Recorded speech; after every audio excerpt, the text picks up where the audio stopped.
Le Centre international de la pédagogie d'entreprise vous présente son jeu sur la logistique. Ce jeu existe en deux versions, présentielle et distancielle. Cette vidéo présente la version présentielle. Les participants ont pour mission de dimensionner et de mettre en place la chaîne logistique qui permettra de conquérir de nouveaux marchés en Europe de l'Ouest, en Europe de l'Est et aux Émirats arabes unis. La démarche est structurée selon 8 étapes progressives et logiques. Logistica met ainsi les participants en position de concepteurs de la chaîne logistique globale. Le but est qu'ils prennent conscience de l'ampleur de la tâche. Les objectifs pédagogiques du jeu figurent ici, mettez sur pause pour les lire. Tout au long du jeu, chaque équipe sera challengée.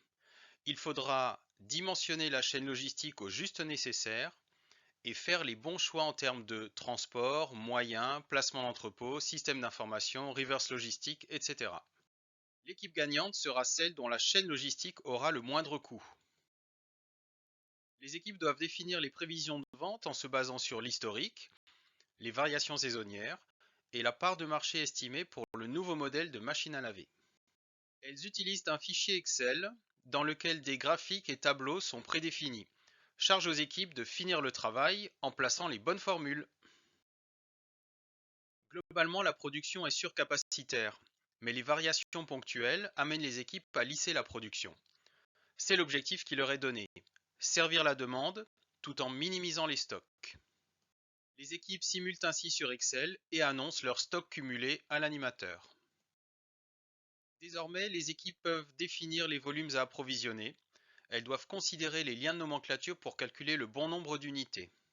Au fil des étapes, le tableau de bord Excel se met à jour, sans dévoiler la suite des opérations, et permettant aux participants de réaliser les calculs. Cette étape comporte plusieurs activités. Il faut tout d'abord définir les emballages adaptés à chaque composant approvisionné pour en définir la masse et le volume. Ensuite, les équipes décident des options de transport, air, terre, fer ou mer. Quelles sont les options possibles pour chacun des fournisseurs? Le défi pour les équipes est de préciser quelles sont les options impossibles et de les justifier. Troisième activité, et non des moindres, dessiner la chaîne d'approvisionnement.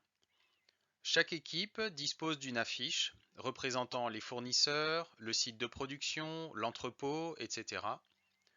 Elle dispose également de stickers représentant les divers moyens, les infrastructures, les douanes, etc. Les équipes vont ainsi dessiner les flux d'approvisionnement. Voici un exemple pour le fournisseur basé à Taïwan qui pourrait livrer par bateau ou par avion. On voit apparaître toutes sortes de possibilités comme charger un camion ou charger un conteneur sur un camion, arriver à Fos-sur-Mer, charger une barge fluviale ou un camion ou un train pour arriver jusqu'à Lyon, ou encore réaliser le transport en avion, obligeant un reconditionnement en conteneur aéro, puis un déconditionnement. Les équipes doivent donc être précises en annonçant les lieux des infrastructures. Dernière activité, on valorise le flux en délai et en coût et on décide ce qui est le plus intéressant. Les équipes s'appuient sur Internet qui propose des calculs de distance. On arrive ainsi à un coût global d'approvisionnement. Les équipes disposent d'une fiche d'information ainsi que d'une trame de réflexion leur permettant d'arriver au calcul de la surface de stockage nécessaire. Le placement de l'un des entrepôts est défini par les équipes. Elles doivent utiliser la méthode du barycentre. À ce stade du jeu, l'ensemble du coût logistique est défini. Les équipes finalisent la modélisation de la chaîne logistique avec les deux flux de retour et ainsi la boucle est bouclée. Elles font également un dernier calcul de rentabilité pour internaliser ou non l'activité de maintenance.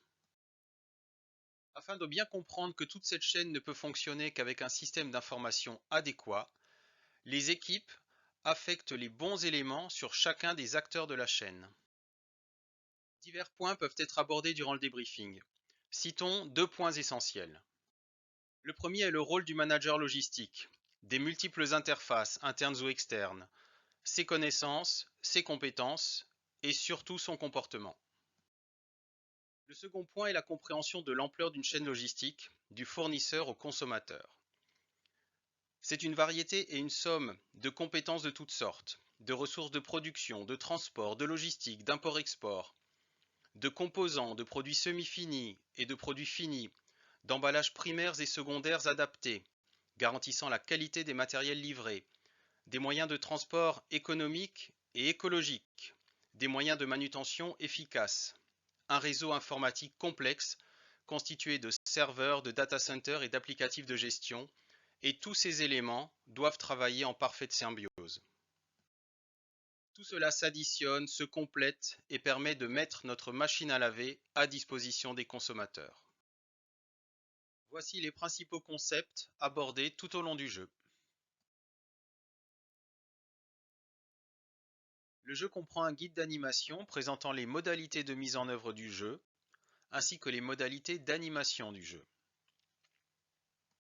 L'ensemble des supports et matériels pour animer le jeu, par exemple, le cas échéant, des cartes, des affiches, des feutres, des jetons, des stickers, des pions, des tapis de jeu, etc. Il comporte également une clé USB avec l'ensemble des fichiers d'animation, diaporamas d'animation, tableaux de bord et fichiers complémentaires. Les participants construisent eux-mêmes la représentation de l'ensemble de la chaîne logistique, du fournisseur au consommateur. Ils calculent des délais et des coûts, identifient des modes de transport pertinents, dimensionnent et positionnent un entrepôt, etc. Cette construction implique fortement les participants et leur fait prendre conscience de la variété des éléments d'une chaîne logistique et de son étendue. Chacun des chapitres du jeu se conclut par un challenge et développe ainsi une forte motivation, voire une émulation au niveau des équipes. La structure et le contenu du jeu permettent à l'animateur d'insérer des sujets complémentaires, comme par exemple les incoterms, les métiers de la logistique, etc.